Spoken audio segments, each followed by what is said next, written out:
Emor, ideas in the realm of Gematria from the Parshah, and Daf Yomi for the Geulah. Today is Yom HaAtzmaut, Israeli Independence Day. It's Vav Iyar. I believe in the time it was Hey Iyar, but they celebrated it this year. It switches sometimes for various reasons. And it's interesting because May 14th, I believe, was the day in 1948. And I was passing by Gardner Park, it's Pan Pacific Park actually. It's Gardner Park at one point. Maybe it still is a different part of it, but Pan Pacific Park. And I was passing by. I thought this might be a good place to do the Torah for various reasons. It's a beautiful day, and this Divrei Torah is about hair, and I thought that hair might have a lot to do with, or might have something to do with Independence Day, Hatzmaut. Independence, hair is a way of expressing one's independence by letting it grow out in various ways, but also this time, Parshah Emor is always during the Sphira, in which people do not take haircuts. And the Parsha talks about Kohanim. It starts out, Emor El HaKohanim. This Parsha is always in the Sphira time, and the pasuk says, not becoming impure for dead people, but also the pasuk says, "Hakohen Hagadol me'echav, asher yutzak al rosho shemen hamishcha, umilei es yado lilbosh es habegadim al es rosho lo yifra uvegadav lo yifrom." And the Kohen who is elevated above his brothers, upon whose head the anointment oil has been poured, or who has been inaugurated to wear the garments, he shall not leave his hair unshorn, or rend his garments. Leviticus 21:10. So this is a commandment that a Kohen needs to get a haircut, and Rashi says that's every 30 days, according to the Gemara. I think it's in Sanhedrin. I forgot exactly. I don't have the Rashi in front of me, but so the idea here is to, what I've been doing in the past couple months, I've been paralleling the Daf Yomi, any Daf Yomi, during that week of that Parsha, taking an idea that was conveyed in the Daf and drawing a parallel, a connection to the weekly Parsha. And so we are finishing in the Daf Yomi. We're at the very end of Ezehu Neshech, the fifth chapter of Bav Metzia, and Daf 74, Daf Ayin Daled, Amud Aleph. That was Sunday's Daf. That was 2 days ago. The Daf. So the idea is any Daf from that week. Okay, so on there was a brief interlude from laws of interest, and we went into the laws of just general mekach memkar, buying and selling. And let's have a look here.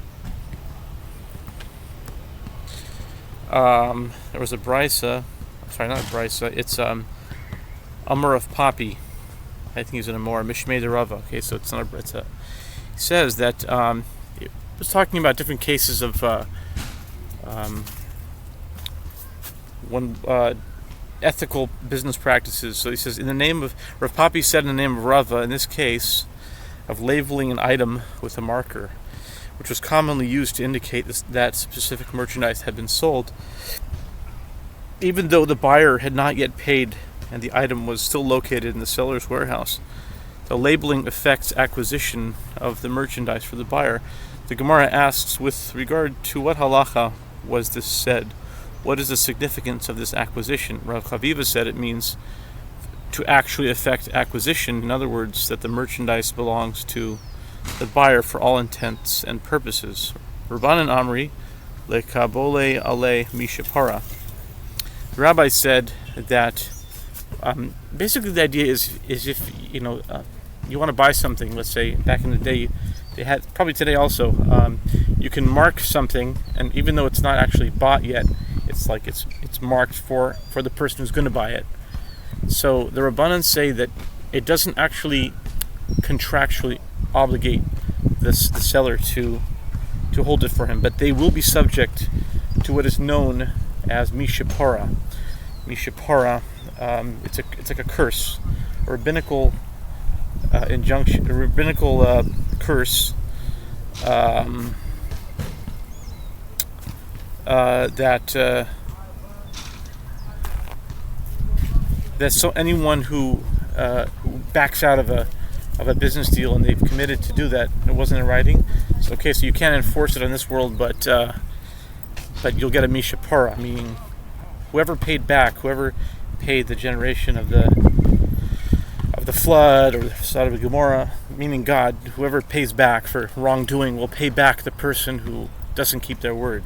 So violating, if there's a marker there, will cause one to be subject to this mishapara. So think about that mishapara. You have a very clear three-letter root word, pei resh ayin, para, and that's exactly the words of our pasuk, comparing the verse from the Parshah in our Gemara. What is interesting is that the very well known and this term mishapara shares the same letters as the passive, the word for the passive verb of letting his hair grow unshorn, which is lo yifra. Yifra is the same pei resh ayin. So the question is, so paying back and then letting your hair grow. Okay, what's the connection between the two? So in Kabbalah, hair is a complex subject which has many details concerning it. In short, the hair of the head is in some circumstances the quality of din, of judgment. It's written in the Arizal that there's various aspects of the hair from within Zer Anpin is maybe more than within Nukva, meaning of the female who lets their hair grow long. It's maybe not as strict, but that's a very complex subject. But the bottom line is that it has been associated with klipa, the outer husks, spiritual hindrances, this world, and also has been associated with the ego, hair, and we can see that very clearly. Someone lets their hair grow long, and talk about independence, and they become, they definitely show their independence through their hair, but it's not always a good thing. It can be. It doesn't have to be a bad thing, but oftentimes it is associated with ego. So what's interesting is that the word sa'ar for hair is a numerical value of 570, which is the same letters as Russia, wicked person.